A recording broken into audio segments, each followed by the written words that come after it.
So I was going to apologize for getting behind in posting videos. I've had a lot going on recently and I've been overwhelmed, and it's been hard to stay with my schedule that I put out for myself, where I wanted to release at least one video a week, sometimes even two, not including the shorts that I try to do. And as I was sort of thinking about it, I realized there's really nothing to apologize for. And this is something that a lot of us do.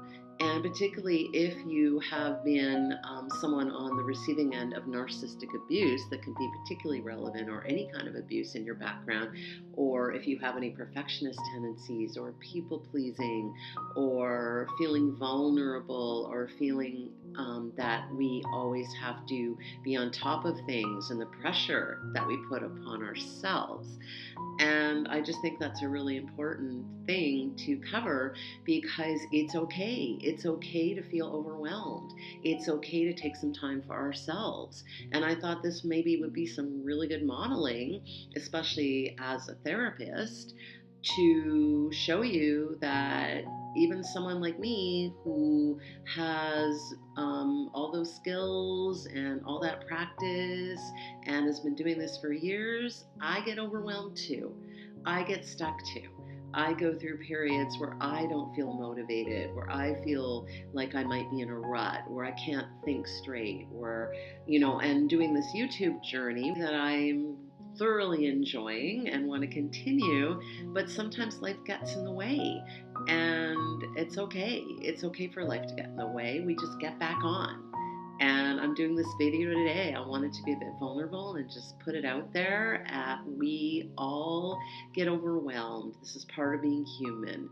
Sometimes we don't have it together. Sometimes we want to bury our head in the sand. Sometimes we want to run away. Sometimes it just feels like everything's too much, or we have all these obligations. And I find, for me, as a single parent, my son is a little bit older now, but I've been doing this for a while, being a single parent for almost 11 years.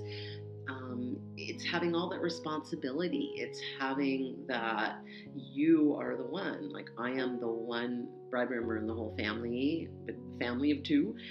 So I don't have someone to ever pick up the slack for me. I don't have anyone to pay my bills if I can't pay them, pay my mortgage if I can't pay it. So again, I'm not on here to complain. It's just to show you that we're all human. We all get overwhelmed. And particularly if you are a single parent, or if you're someone who's just really struggling in some way, or maybe if you're unemployed, or there's so many scenarios. You could be on disability, you can be struggling with various anxiety and depression and all kinds of things, or maybe you are still in an abusive relationship or narcissistic relationship, or you have family that you can't count on. So of course it's different for everyone. It's not about comparing.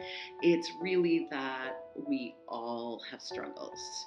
And I think it's really important to normalize that. Just like I did another video about normalizing anxiety, and I've tried to normalize the idea that so many of us can fall into these really unhealthy relationships and have a hard time getting out of them, and it can happen to anyone.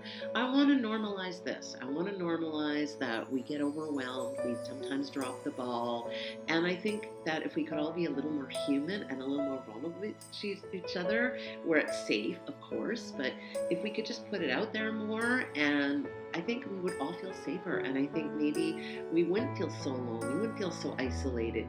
Just like when I talk about in my video about loneliness, we all feel isolated, and so many of us feel like, oh, it's just me, or I'm in this alone, and we feel really disconnected. And so the more connected we can get, the more that we feel like we're all in this together. And yes, everyone's situation is different, and some people have it so much worse, and some people have it so much better in certain ways. But what we feel inside, there's similarities. No matter what your situation is in life, we all get stressed, we all get anxious. We can all be prone to depression. We can all be suffering in various ways. And this is why we can never judge something. We can never judge something unless we're in that person's mind. we can't mind read. We don't know what people are going through. So we need to be kind where it's possible. We need to, let's show ourselves. Let's be kind. Let's start by being kind to ourselves. So be kind to ourselves, and we can then show kindness to others. Be compassionate, and we can show compassion. Have empathy for ourselves, and then we can have empathy for others. But we also need to take care of ourselves, and sometimes we have to put ourselves first. Thank you for watching, and I will see you next time.